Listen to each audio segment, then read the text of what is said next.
Hey guys, it's Davin here at brewbits.com. Behind the camera we've got James. Say hello, James. Now James came to me earlier and said, I'm running a bit low on beer. The Belgian Pale Ale we made a little while back, we're already getting quite low on it.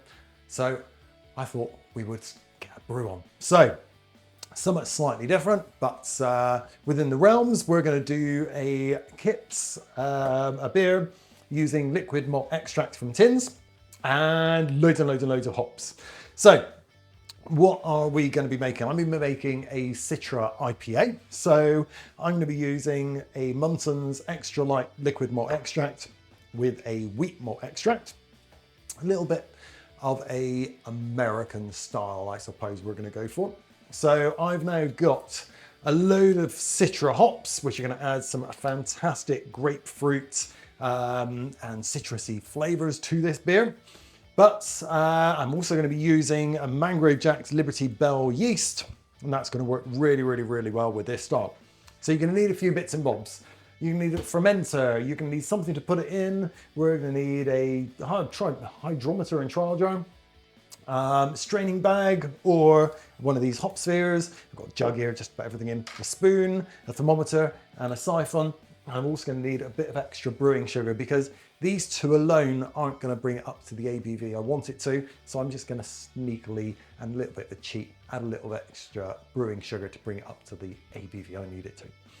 Right, okay, let's get brewing. The first thing I'm going to need is some boiling water, so I'm going to put the kettle on.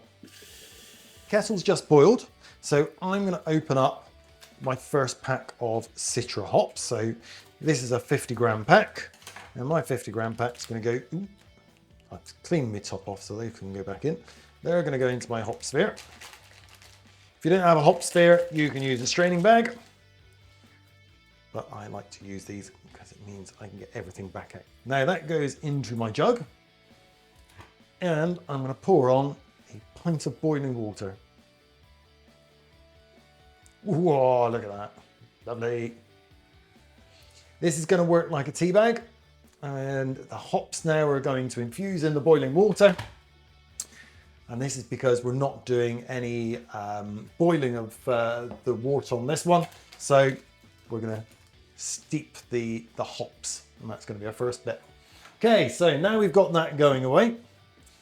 I'm going to draw off a bowl of hot tap water, and these guys, the liquid malt extract in there are really, really thick, so I'm going to pop those in really hot water and leave them for about 10-15 minutes, and that's going to allow the liquid malt extract to become less viscous and a bit more runny, so that when we empty it into the bucket, it should be a bit easier. So these have been sitting in my hot water now for a good 10 minutes, and you'll see that the labels are starting to come off, and there's loads of glue around the back, so let's get rid of these so it doesn't actually accidentally fall in the fermenter. Get rid of that and give it a quick swill off. Do the same with that one. Get off what we can, get another dry off. Now, this one's got a pull lid. That makes life nice and easy. There we go. And then in that goes. Getting the tin open and opening it up. Oh, smells great already. I'm going to need a couple of litres of boiling water, so I'm going to put my kettle back on.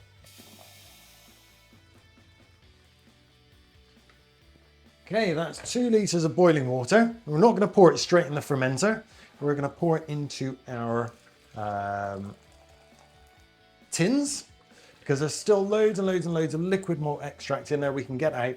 And the easiest way to get that out is just by putting some boiling water in there, giving it a good stir.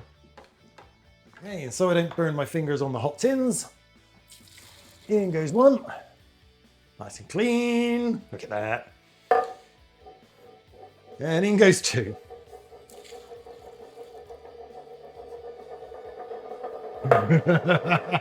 Just to be annoying. Right, now we give it a good stir to mix it all in. And I forgot to add in the extra boiling water that I left in my jug, so in that goes as well. And now it's a lot easier to mix in. Remember the jug of hops we did earlier with our hop sphere? Well, that's going straight in, and all of that juice is going in as well. And that's why we use a hop sphere or a straining bag, so we don't end up with all that gunk in the bottom. Right, the smell from those hops is amazing though. Okay, the next thing to do is we're now going to top it up to the 5 gallon mark or the 23 litre mark with cold tap water.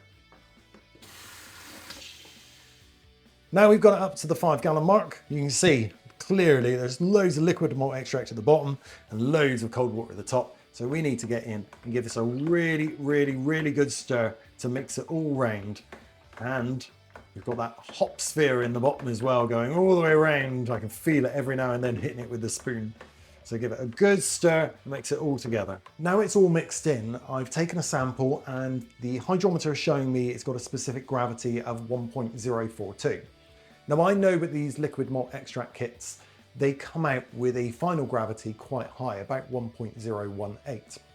So I need to take that into account. So at this moment in time, this is only going to get to about 3.5%. A little bit lower than I was wanting. Basically, I was wanting 6%. So therefore, I'm going to have to raise it by 2.5%. And as I said to you at the beginning, I'm going to need to add some brewing sugar to get it up by that 2.5%. So there's a little calculation that I need to do.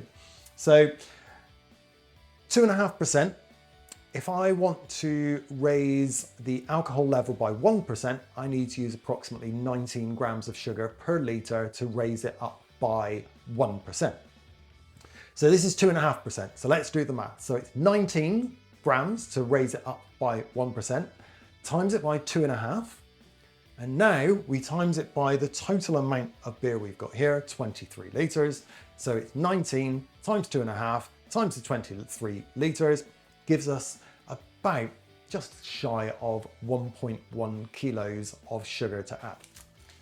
So easy as this, get the beer moving, or the wort moving I suppose at this stage, and let's sprinkle it in and let's get it dissolved.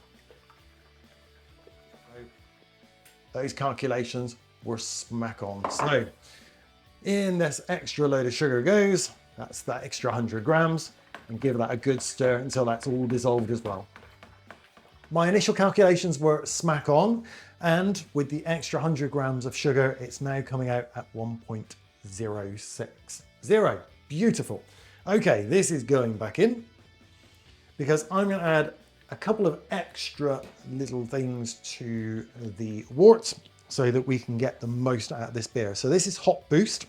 In here are a couple of enzymes, and that's going to really help bring out the aromatic, fruity flavors from the hops.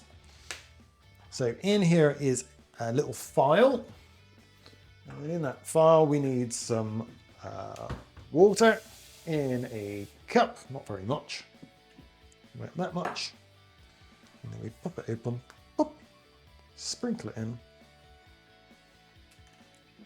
and then with a little spoon, give it a good stir to mix it all together.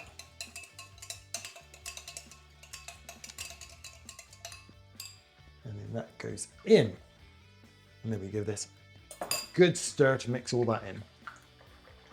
And the last thing we're going to add now is our yeast. So I'm using a Mangrove Jack's Liberty L yeast, and this is going to give lots and lots of fruity aromas, really help out those hops and really bring out the flavors from the hops as well. So this gets sprinkled on the top like so, because it's a top fermenting yeast. No need to stir it in. And now this lid goes on. If you're using a airlock, obviously pop your airlock in with sterilizing solution in the bubbles, or however you're doing it in your fermenter. This now needs to go into a warm place at about 20 degrees C for the next 4 to 5 days. The Citra IPA has been in my warm cupboard now for the last 5 days. So I can see from the top that it is at a big foaming up and settled back down quite nicely. So now's the time to add some extra hops. So here I've got another 75 grams of Citra hops, and I'm just going to pop that. It's a little bit finicky at this point because you've got to get the pin line up. Then, not quite.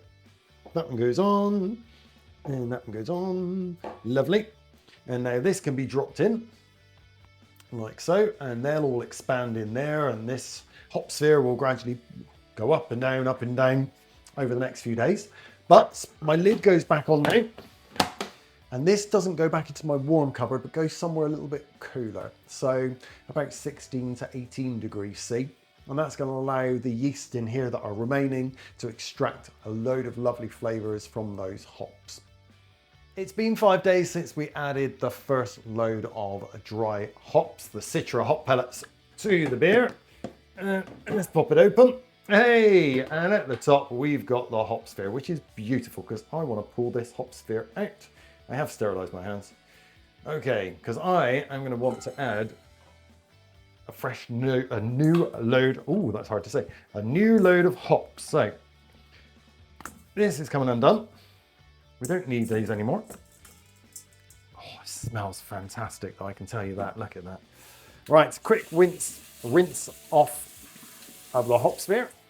And so now, the second load, another 75 grams of Citra hops are going in. Let's align the little, a pain last time. Or a pain, there we go. It's aligned. And that one goes in there. And so these go in.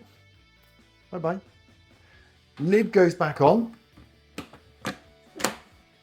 And now these go somewhere nice and cool for another 7 days, so that all those fantastic aromas from those hops can really infuse into the beer with very little bitterness. So ideally find somewhere really, really cool. So a nice corner of a room. So you want it about 14, 15, 16 C. The second lot of dry hops went in, and they've been sat in there now for quite a few days. And let's pop it over there. They are sat at the top like, oh man, it smells really, really good. So down here, I have got my second bucket, and I'm going to simply siphon that now from the top bucket to the bottom bucket. The next thing we're going to do is, these lids are hard to get off, is adds in some priming sugar. So here I've got 125 grams of brewing sugar, and I'm just going to pop that in and give it a good stir to get it all mixed in. I fitted my bottling wand to the bucket, and so I'm just going to fill up all my bottles. So that's it done. My Citra IPA using the liquid malt extracts. I've put some in bottles and some in a barrel as well. So all we now need to do with this is put this back into my warm place for about another week so that the secondary fermentation can occur in the bottles and make them nice and fizzy, and in the keg create us a nice head of CO2 to keep it nice and safe. Okay, and then I need to put some pretty little labels on these and then put them somewhere cool for about the next week or two, so that they can just bottle condition, and then pop them in the fridge, pop one open and drink it, and you should have a lovely, slightly hazy, nice tropical Citra IPA. If you've got any questions, if you need any help making it, then as always, ask me a question down in the comments below and I'll reply to you. And remember to always like and subscribe to our channel, and that will keep you updated to when we do our next video. But there you go. That's how easy it is to make a Citra IPA using liquid malt extracts.